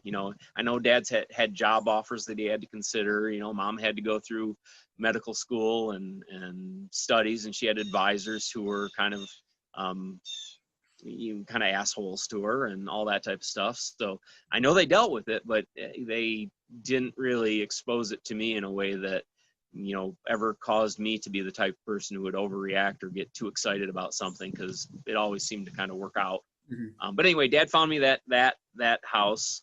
I think when I went into grad school, I think Dad probably set me up with someone to get a house in grad school, and then we made the arrangements. College was great. I remember coming home once with my friends for a Michigan State game or for my birthday, and we went out and we went drinking, and my friends woke up the next morning and probably around 11 o'clock or noon, and we're hungover and feeling bad, and we came upstairs, and Dad was just as happy as could be and served them a big bowl of chili. Hey, how about a bowl of chili? And my friends still talk about that today. I was like, oh my gosh, I hope your dad didn't know I was hungover, but that bowl of chili, just looking at it, oh, I thought I was going to hurl right out of the spot. That's it. They were so funny. You remember that, Dad? Oh gosh, not really. Probably not. Oh, good. I think that's good. I think that's good. Nobody hurled. I think that's good.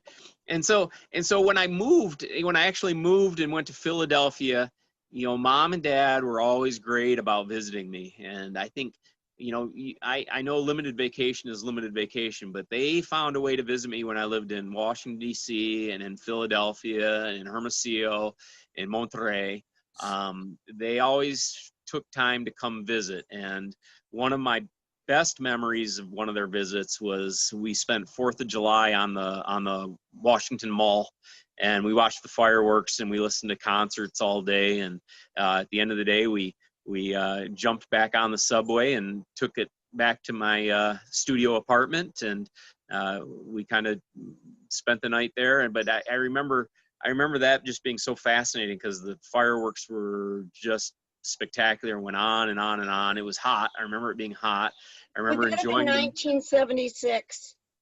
No, it was when I was in just graduated, so it was 1988. Oh, okay. I thought it was a special year, but No. not. No, I remember going to Washington D.C. with you as a child. I remember that. Yeah. I remember seeing the Liberty Bell too with you when I was a child. Yeah. I remember that very clearly. But nice visits everywhere, including Mexico, and doing trips and eating and etc. Mm-hmm. But they always came and visited me, even if I was only there for 6 months or a year. They would find a way to visit me at least once while I was there. And I will say that Mom, when I was in Mexico, living in Mexico, Mom probably wrote me an email every day. She was my pen pal, and it can be pretty lonely down there. And I had probably more free time than I do now for sure. But Mom was great about keeping in contact and sending me an email and checking in and making sure I was okay during that time. It was nice to have that lifeline that was always there. That was great. Thank you. Yeah. So, what was it like? I guess maybe Grandma and Grandpa, you can talk about getting introduced to Aunt Stacia for the first time, and then Uncle Paul, you can kind of talk about them transitioning their roles into being grandparents to your kids in your life. So start with meeting Aunt Stacia first, Grandma and Grandpa. Yeah, so meeting Aunt Stacia was kind of fun because she was at my office in Vistion. She had come in as the marketing director and marketing manager, and she was in an office with like 120 guys and about 5 women, 3 of which were married. And so I was always say hi to Aunt Stacia, or to Stacia whenever I saw her, whenever I got a chance to pass her. I thought she was super cute. And so Aunt Stacia asked me one time, what I do, where I hang out. She had apparently seen me at the bar here in Ann Arbor with friends. And once again, the mind starts racing. I was like, oh my God, what was I doing? I was at the bar with friends. This can't be good. But then she kind of said she was in Ann Arbor also. And what do I do? And I said, well, on Fridays I go to happy hour with the guys from work here. And so she said, okay, I'd like to tag along. I said, okay. So she like went all the way back to Ann Arbor because she didn't want to drive to happy hour, which was like 2 blocks from work. And then we talked, and she asked if I could come get her. I'm like, okay. And so I came and got her all the way in Ann Arbor, and then we ended up just going out in Ann Arbor. And she was like, well, aren't we going to go to happy hour with your friends? I said, no, it's just me. And she kind of was like, okay. I was like, is that a problem?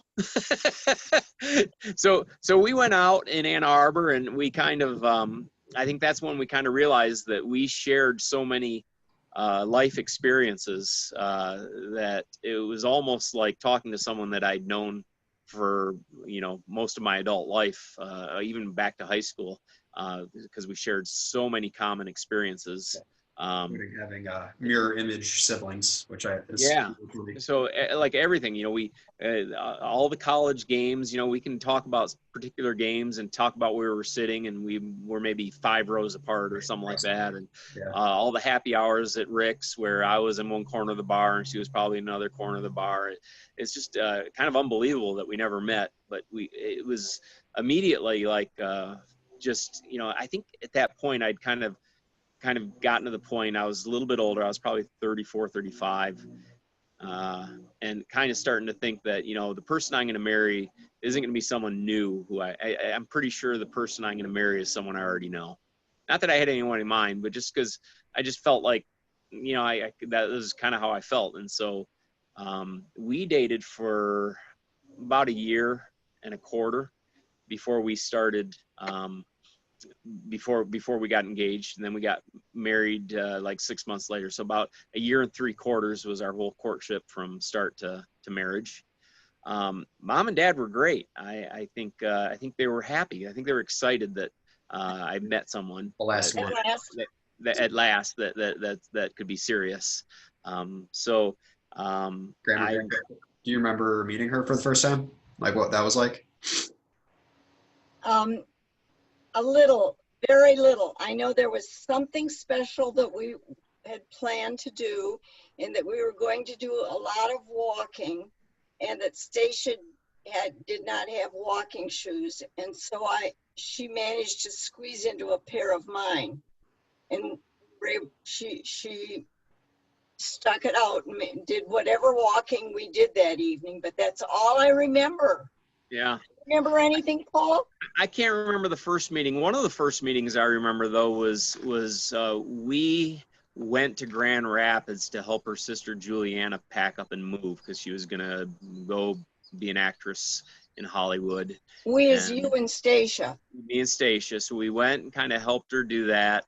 And then we came back and stopped in East Lansing on the way.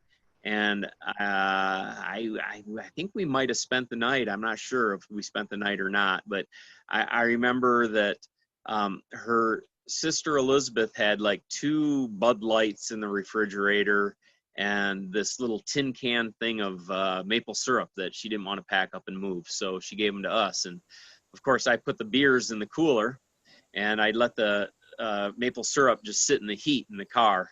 And I think that was I think that might have been the first time. And I remember her being really upset at me because I put the nasty beers in the cooler, but not the maple syrup. So there. So there. Yeah. I don't remember when I first introduced her. Well, I remember what she said the first time. Oh.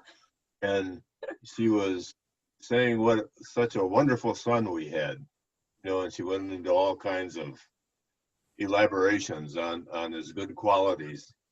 and I thought, good enough for me. So I accepted her immediately. Sold. We did. Mark did the best man speech at my wedding, and I think Mark's first introduction to her was we went over to kind of help him plant a couple pine trees, and by the time we got there, they had kind of dug the holes and kind of set the trees and all that, and Stacia kind of got in and started kicking the tree around and making sure it's level and all, just really grabbing the project by the horns and making sure it was going to be perfect. So Mark kind of at the end of his best man's speech says he remembers talking to me after that and me kind of shrugging and saying, yeah, I think every project is better when a Smith gets involved. Or I said I think they think every project gets better when a Smith gets involved. So that was Mark's first introduction. Yes, it was quite memorable to Mark because he came and told us all about it. Okay, so that was before you had met her. So, I, oh, go ahead. I remember Mom and Dad helping us a ton with our wedding, not just the financial side of it and the rehearsal dinner and flowers and all that type of stuff, but also just helping us arrange to make sure that we got the priest from Mark from St. John's, and helping with that, making sure that was arranged, and getting Father Jake involved so that we didn't have to go through a full year of counseling, but maybe some shortened experience based on our age and all that type of stuff. So I remember that being very, very helpful so that we could actually get married and have a Catholic wedding, and having Father Jake, sort of pave the way for us so that we didn't have to go through all the classes, but we had some good ones we still think about quite a lot. So talk about their transition into becoming grandparents in your life, because Yep. So just quickly, Stacia and I thought we were kind of special because we had a priest and a minister at our wedding. So we had two officiants, and then it just, I think in the past year or so, Mom and Dad were showing me their wedding pictures, and I think they had 6. Did you have 6 priests at your wedding, Mom and Dad? They had 6. I thought I got the double knot, and they got like a double knot 3 times. The priest that married us said that a priest would come in and say, "Do you have some vestments for me to put on?" And he'd get them. And then another priest would come in and say, "Do you have some vestments for me to put on?" And he'd get some more vestments. And he said, after about 4, he says, "I wondered where in the world and how many more were coming." It was really funny. Yeah, so transition into parenthood, and their transition into grandparenthood, I think continued just full support of everything. I think Mom was here for not the first week they were born, but I think the second week you came and stayed with us for about a full week. Kind of helped us get our feet and our legs under us, helped with all that. I think, just grandparent kindness, the kids love them and run to them, and showing them so much nurturing and care. And I think, just sharing their experiences and letting us know that things are okay. Obviously having twins is a little bit different. Like, I don't know that Mom and Dad, you ever had to deal with a poop fight when you woke up for Easter morning. Wait a minute. Maybe you did. Always being there for us, helping us. They hosted their baptism. Dad got the radiology garden and the room for that, and they arranged for us to have the baptism at St. John's, which was nice because that's where my recollection of my sacraments were, except for baptism, right? I did my first communion there with Father Folio, Father Jake, and got to be up on the Altar. On the altar all by myself. And I don't know if you know, Matt, but Dad is actually my sponsor for when I went through confirmation. So, Dad being my sponsor, just, the St. John's Church has a lot of memories. So for them to be able to sponsor and have that celebration there was super, super nice and super important. And all the kind gifts that they give for the kids. And Mom will always bring a Hardy Boy book or a Nancy Drew book for the kids, and I need to get them starting to read them. let's see, and I think, really the importance, I think the magic of having Christmas with Grandma and Grandpa is never lost, and it's something that is important. I think whether the first few years, we always wanted to kind of be there so that we would wake up for Christmas morning and be there. And as they've gotten older, they kind of want to wake up in their own beds, but they don't want to lose that Christmas with Grandma and Grandpa. So we've had them come down for Christmas. We've gone up for Christmas Eve Mass.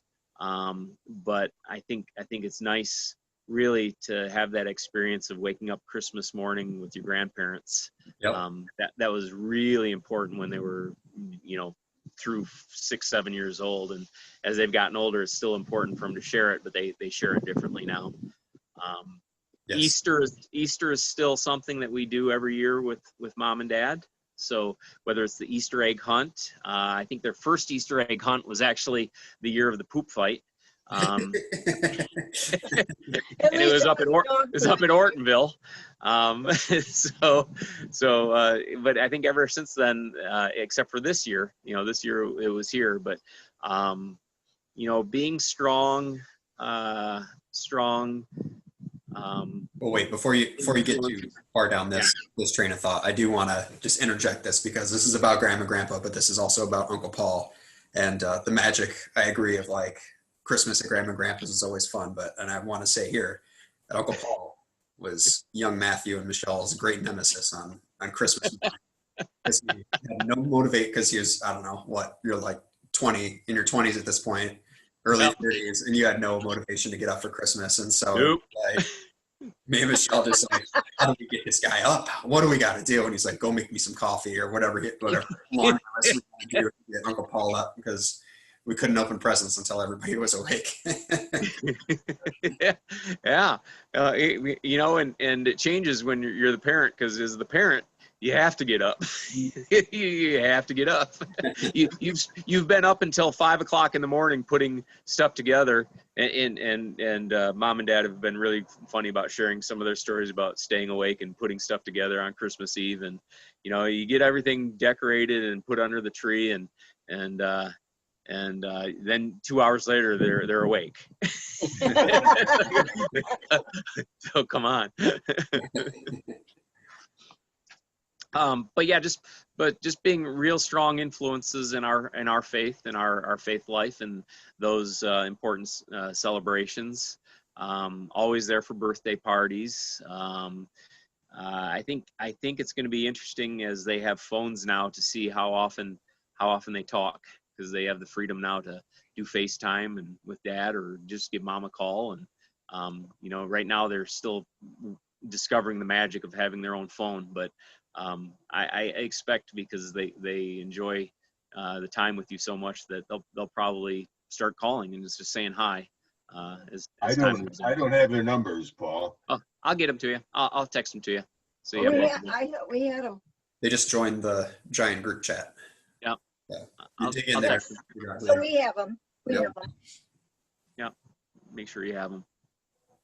I'm not sure. I know what you're talking about, but I'm not sure that I'll get them to they Dad. belong to the right group. I'll get them to Dad. And so, like one of the other things, this has kind of been important with our kids as well with Grandma and Grandpa. But Mom and Dad always exposed us to theater. I remember going and seeing West Side Story in the alley in Lansing, and I remember Shakespeare in the Circle, or on the Park, whatever they called it, at Michigan State. And I remember seeing Brigadoon and Jesus Christ Superstar and South Pacific, and I just remember all. 1776. Yeah, and I remember always seemingly doing the theater. So Mom and Dad have been great about getting theater experiences at the Wharton Center for us, because that's something that we've carried down, that tradition too, is to make sure that they get that exposure to that. I got to tell you that Mom also took us to see part of our theater experience. Took us, my friend Danny, Danny, took Danny and I to go see the Rocky Horror Picture Show when we were in about 6th grade. and I remember Mary Kent, Ireland, being kind of horrified about it, and Mom just kind of brushing it off like, yeah, I don't think they understood it. And I remember just about 5-6 years ago watching it because it was on Netflix and watching it and absolutely being horrified. Yeah. Like, oh my gosh. You definitely didn't understand what was going on. And I didn't no invite idea. Mary Kent. Mary Kent invited herself. She We did. could She have did. gotten away with it if she hadn't decided she was going to come. And I remember Kent's, I just remember throwing have any other toast family and pictures in cards and squirting people with squirt guns and putting newspaper over it. That's all I remember Oh, about it. nice. Yeah. What's that last one? You saw those funny dressed people when we went into the lobby, right? Yep. Yeah. Woo, where are we? Yep. So anyway, Mom and Dad, I think great examples of music and the arts by being in the band. I think Celia finally decided to put the trombone down, but Andrew's sticking with the cello. But I think that is something that is really amazing to see, not just for me, but I think the kids to see their grandparents so vibrant and active with the marching band and going out and doing things. I think it's amazing that music means a lot. It means a lot to us. It means a lot to them. It means a lot to Mom and Dad. So that influence is passed along and certainly something that we all enjoy, I would say. Means a lot to Matt and Kathleen too, doesn't it? Mm-hmm. Music. Mm-hmm.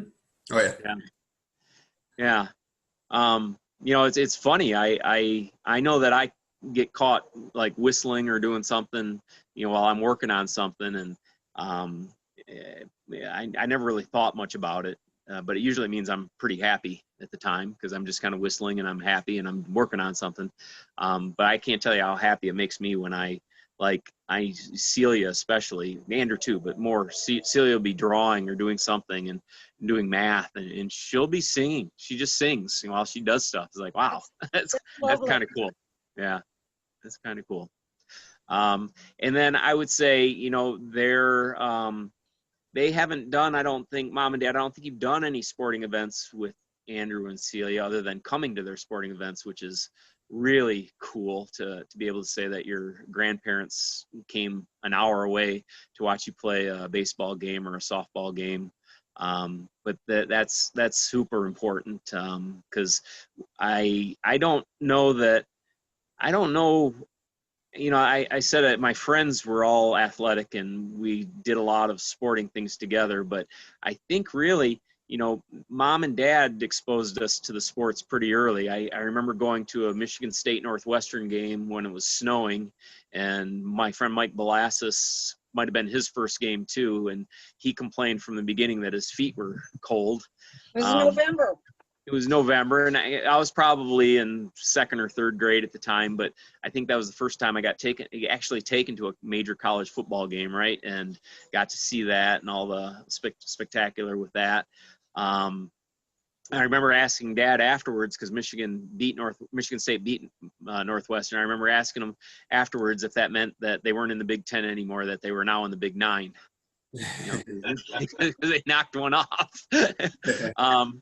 And then Mom and Dad's love of Michigan State basketball started probably when I was in fifth grade when Magic Johnson and Jay Vincent went to Michigan State, and I remember them taking me to basketball games on Saturdays. I remember riding our bikes to the games, not the basketball games, the football games.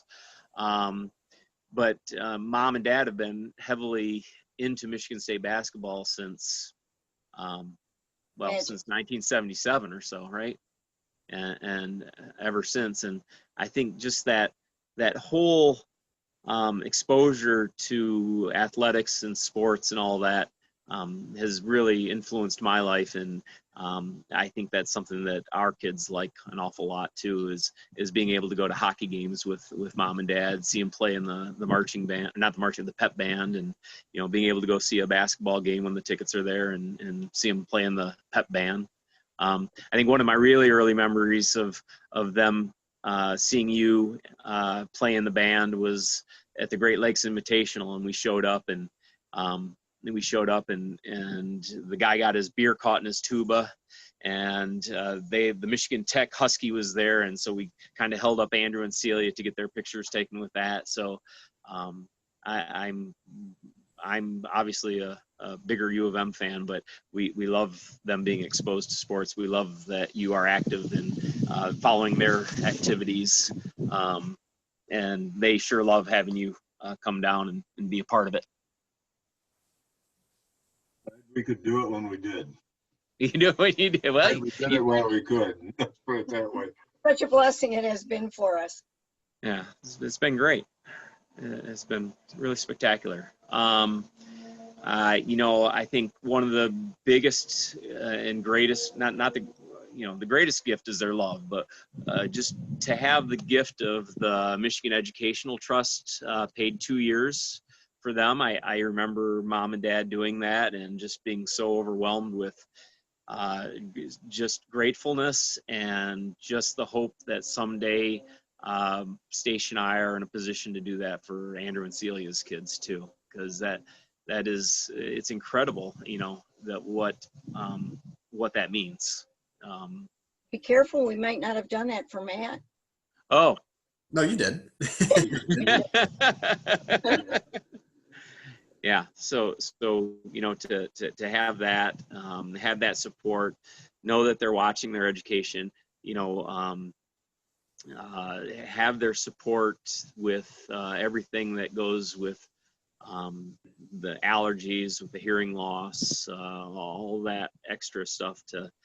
It's great to just have their full support and understanding and advice. Let's see, what did I forget? I think that's it. I think if you want to kind of just give because we're coming up on 2 hours here. So wow, sorry. Very entertaining. All right. So let me get thoughts both ways. Let me just check my list and see if I hit on my dad highlights and mom highlights. Let's see. I remember Mike Balas saying Dad was a muscle man when we were at the university club when he'd be out on the diving board. He just couldn't believe how muscly and muscle bound Dad was. Big muscle man, Dad. And let's see. I remember one time after Dad always hedged the ewes. Probably twice a year he has to hedge them and rake them up, and I always used to hate raking them up. But one time there were a bunch of limbs down in the back. It might have been when they were getting ready to build their deck on Cahill, and we were bundling up limbs. And I was tying the limbs as tight as I could, and Dad was putting his finger down, and we were working together to tie them all up, and I was tying as tight as I could, and I was tying, and I was pulling, and Dad's like, that's tight enough. I said, one more, and I pulled, and the string snapped, and I popped Dad right in the nose.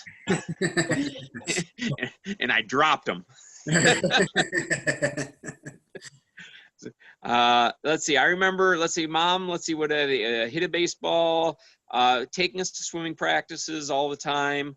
I remember her teaching us to sew buttons on a cloth, and that being like a really fun activity for us, was to sit around and just sew buttons on a cloth. I remember gardening with Mom, a lot of gardening, and planting our Shady Place garden together. And I remember her taking us to Burger Whopper nights on Wednesday. So we would all gather and walk down to the Burger King on Grand River there and have our 69-cent Whoppers every Wednesday night, because Dad would be out of town at Flint or at one of the associate schools doing work on Burger Whopper night. So just to wrap it up, I think I think I am probably one of the most blessed person in the world. I can't believe how lucky I am. I can't believe how wonderful my life has been. I am so fortunate to have been raised by Mom and Dad. They have taught me so many values and humor and life lessons and so many experiences, and exposing me to so many different things. And being able to have sort of an attitude where I don't, I'm probably kind of happy-go-lucky, just kind of like they are. I hope I don't expose my kids to too much of life stress and let them grow up and be kids. But that can, it's always an influence there somehow that creeps in. I think of them as my best friends still. I think that I admire everything they've done, working so hard from, you know, having a trailer when Steve was born to a beautiful house and being able to help us with our children's education. I hope that I can be equally as successful in life. I thank them for all the love that they've given me, all the understanding, the counseling, and just being with them. I think it's so easy to hold up so many examples of things that they've done. You know, mom being able to go back to graduate school. You know, when I was going into college, not graduate school, but get her MD when I'm in college. I don't know. I probably missed about a million things, but I love them for so many reasons, and just so grateful for the life that they've given me. And we're grateful for the life that you've given to us. That's right. Yeah. That's right. Nice. Cool. So Okay. that was great. I'm gonna stop the recording, but I'm gonna keep talking here.